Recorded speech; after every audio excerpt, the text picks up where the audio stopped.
Ipadama ninyo sa lahat ang inyong kabutihang loob. Malapit nang dumating ang Panginoon. Itong malapit nang dumating ang Panginoon, ang interpretation dito na nakakabit, ito'y pagtugon na rin natin sa tanong, no? Kung naniniwala ba tayo sa huling araw, we are in the last days. Itong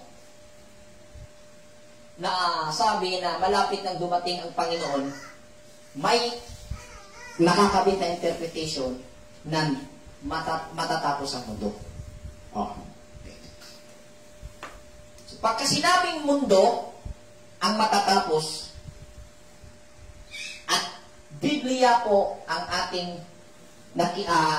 naging source sa statement na ito, huwag mong i-assume na ang mundo na matatapos ay ang inaapakan mo. Yun.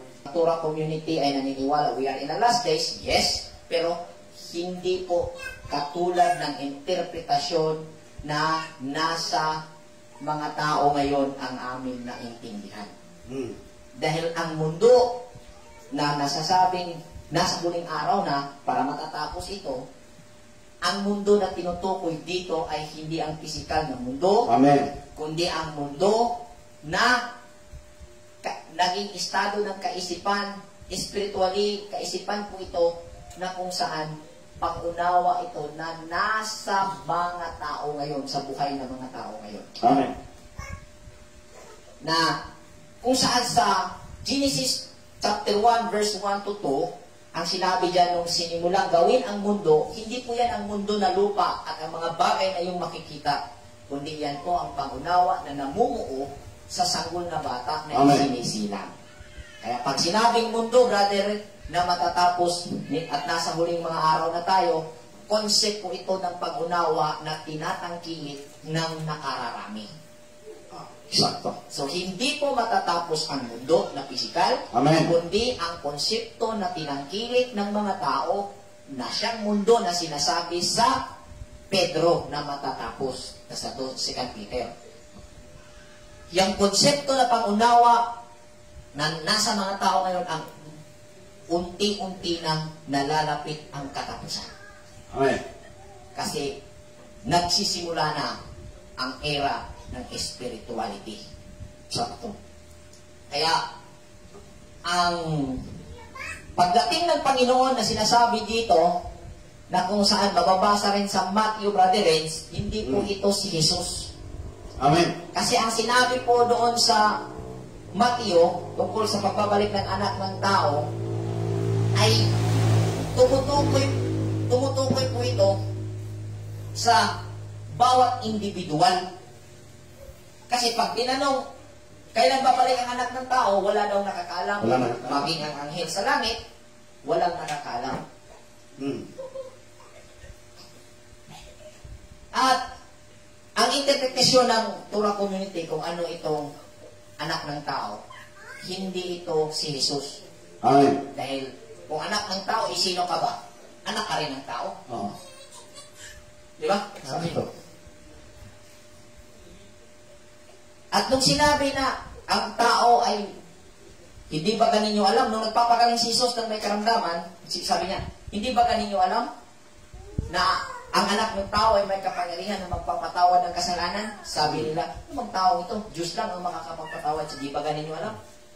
Wala ba kayong alam na ang tao ay makakapagpatawad ng, anak ng tao ay makakapagpatawad ng kasalanan? Hindi rin ito si Jesus ang magpapatawad. Kasi sino ba ang nagsasabi sa'yo kung ikaw ay nagkakasala? Sino ba ang magsasabi sa'yo na pinatawad ka na ng Diyos? Exacto. Mayroon bang Diyos na sabi nga, okay ka na, pinatawad na kita. Kalukuhan.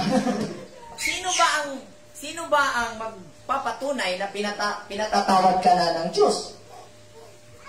Di ba, Brother Rich? Exacto. Sino ba magpatotoo? Kung may nagawa kang pagkakasala, sino ang magpapatotoo na pinatawad ka na ng Diyos?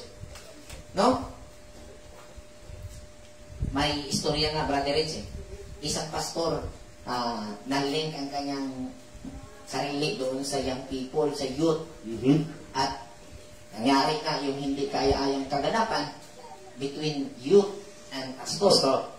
At siyempre, nagkaroon na ng commotion doon, nagkaroon ng ano sa church. Ito, ano to? True to life story. True to life story to eh. Mismong naranasan na ano ko to, na nasaksihan. At ang ginawa ng pastor, nag-fasting siya. At sabi niya, nung magbalik na siya sa service, sa church service, pinatawad na daw siya ng Diyos. Wow. Sino pa ba daw yung, sino ba kayo na hindi magpapatawad? Siya nga daw, na hindi niya halos papatawad ang kanyang sarili, Pinatawad siya ng Diyos. Sinabihan ng Diyos na pinatawad na siya ng Diyos. Wow, galing. Pero yun ay wika niya. Sabi niya. So, Paano mo mai-prove yun? paano mo mai-prove na kung saan may mababasa ka na pinatawad na siya ng Diyos? Sa mga pangyayari na ating natunghayan sa Biblia, walang nagsasabi na may Diyos o may boses na nagsasabi pinatawad na kita at may nakasaksi. Yun. Ang nangyayari dyan sa mga pagsasalaysay, Brother Renz, between God and dun sa taong nagkasala, between Diyos and dun sa taong nagkasala, at nalaman niya pinatawad na siya. So, itong anak ng tao na babalik para iligtas ang mga sumampalataya sa Diyos at sa anak, ay maliligtas, at yung hindi ay parurusahan. Yun ang mangyayari. Mga kapatid, para sa kaalaman ng lahat, itong anak ng tao, yung realization po ito eh. Amen. Na nangyayari in every situation na mayroong pakikibaka ang tao. Amen. So, realization po ito, kapatid.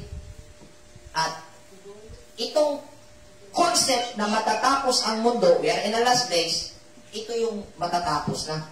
Pero yung mundo, yung mga building na mag-iba, wala, hindi yan totoo. Kasinungalingan yan, kapatid. Ang tatapusin ng Diyos ay ang konsepto ng kaisipan na nasa tao ngayon. Ang tatapusin. At papalitan ng Christ consciousness. Yan po ang matatapos. Kaya yung anak ng tao na babalik, yung Panginoon na babalik, yan po ay ang realization period na every now and then nangyayari po sa atin, every may pakikibaka tayo na nagaganap. So, nawa po ay nakakatulong ang talakayan ito sa ating mga kapatid. At sana sa lahat ng mga makapanood ay maging pagbubukas ito ng inyong analisisyon para suriin ang kinatatayuan ninyong pananampalataya tungkol sa Diyos na nasa langit, na nasa likod ng alapaap, na suriin at imbestigahin ang pananampalataya niya. Amen.